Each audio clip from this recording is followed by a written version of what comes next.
This is AP Calculus AB, Section 2.2, Infinite Limits, Notes, page 6. We're going to start off by plotting a graph of this function on your calculator.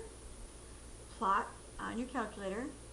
I've already gone ahead and typed that into my calculator. And here's the graph on a standard viewing window. Alright, now let's just kind of verify some information here. And let's just talk for a second. This x squared plus 4x plus 1 will not factor. Will not factor, so nothing from the denominator is going to cancel out, which means there are no holes. There is a vertical asymptote at x equals 5. Horizontal asymptote. Compare the degree in the numerator with the degree in the denominator. More degree in the numerator, there is no horizontal asymptote.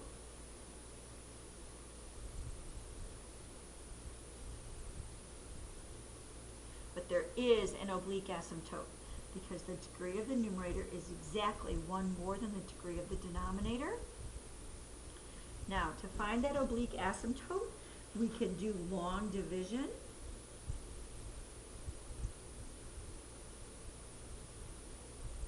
Or you can do synthetic division, since we're dividing by a linear factor whose leading coefficient is 1. Writing those coefficients, 1, 4, 1. Bring that 1 down, multiply, add, multiply, add. Okay, by doing this synthetic division or this long division, this tells us that f of x in doing this division can be rewritten now as this part, the quotient, plus the remainder is 46 over the divisor, x minus 5. This linear portion right here, this x plus 9, that's the oblique asymptote.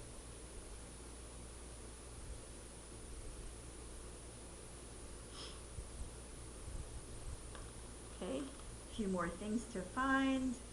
X-intercept, Y-intercept. Y-intercept is easy to see. That's -1/5.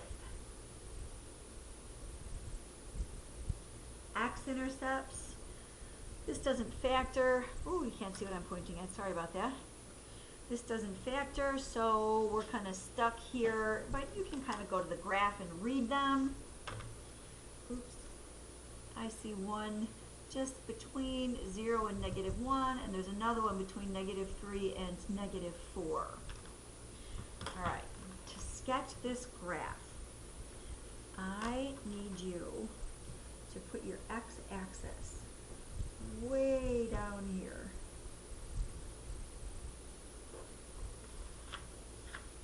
Y-axis. I'll turn my page straight again in a minute. Less than a minute. Here. Okay. Tiny marking.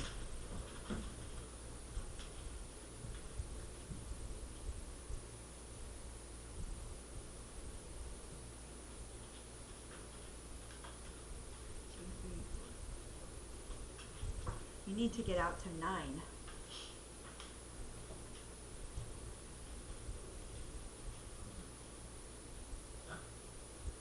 All right. Vertical asymptote at x equals 5.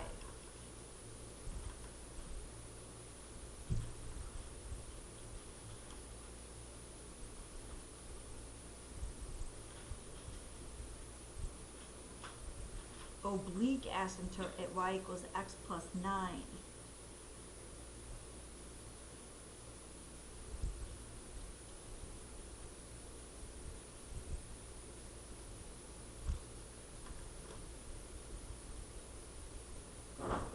here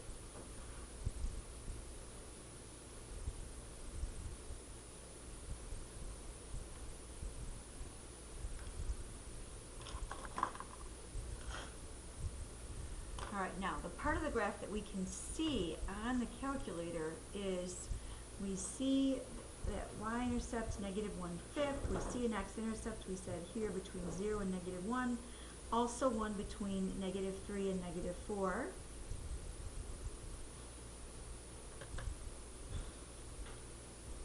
Okay. Oh, got it.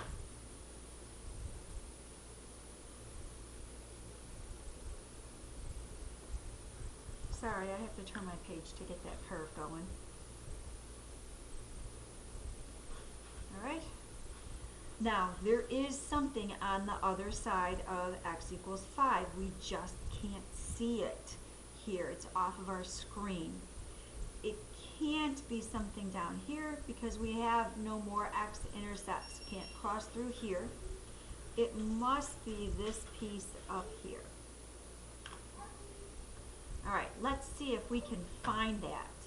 And what we can do is, just for fun, let's go second calc value. I want to see what's going on when x is 6.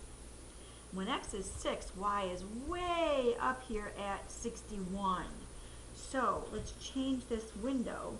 Leave the x's the same, and change your y's. Send them all the way up here to, oh, I don't know, let's try 70.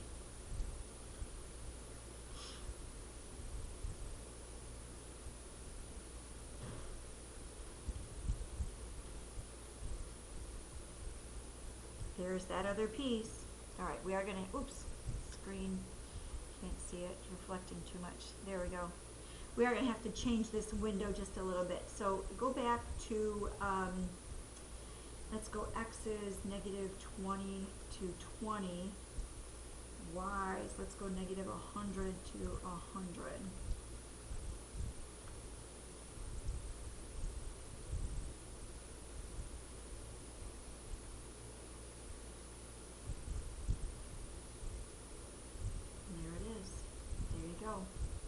And what I really like about this one is that you can imagine there's a line sitting right here.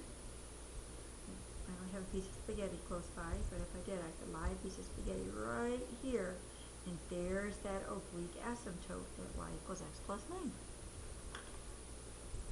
Alrighty. One last thing that we need to talk about for this section is end behavior functions.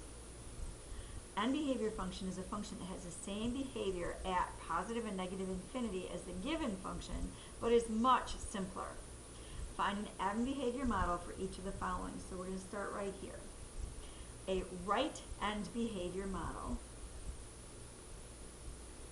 Right end behavior model out on the right, that's x going toward positive infinity. And as x gets really large, this cubic piece up here in the numerator greatly overtakes everything else in the numerator. And likewise, this square piece down here greatly overtakes the linear piece in that constant. So as x gets enormously huge, this becomes very close to 2x cubed over 3x squared. So that simplifies to be 2x over 3. There's that right end behavior model. Left end behavior is x going toward negative infinity. For this rational function, same thing's going to happen. This 2x cubed greatly overtakes everything else. This 3x squared greatly overtakes that 8x and that -1. So the left end behavior model is exactly the same thing. 2x over 3. Looking at 16, the right end behavior. So as x getting large in a positive direction, we have this x squared piece, so infinity, if you will, squared. And this one, e to the infinity. Well, both of these are huge positive, but exponentials get so much bigger, so much faster, that this e, as compared to polynomials. So this e to the x piece greatly overtakes, and we have y equals e to the x as the right end behavior.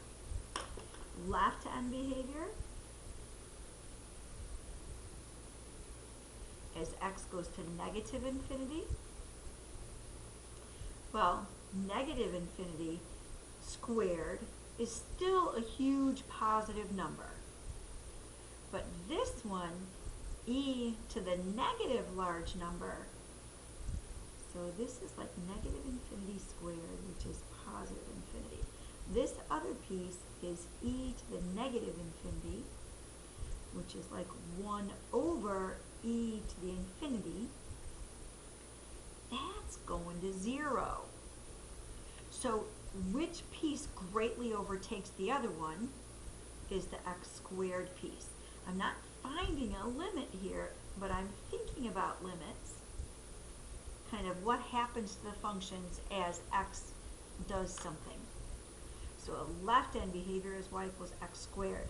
This function is very similar to y equals x squared when x gets large in a negative direction, and this function looks like y equals e to the x when x gets large in a positive direction.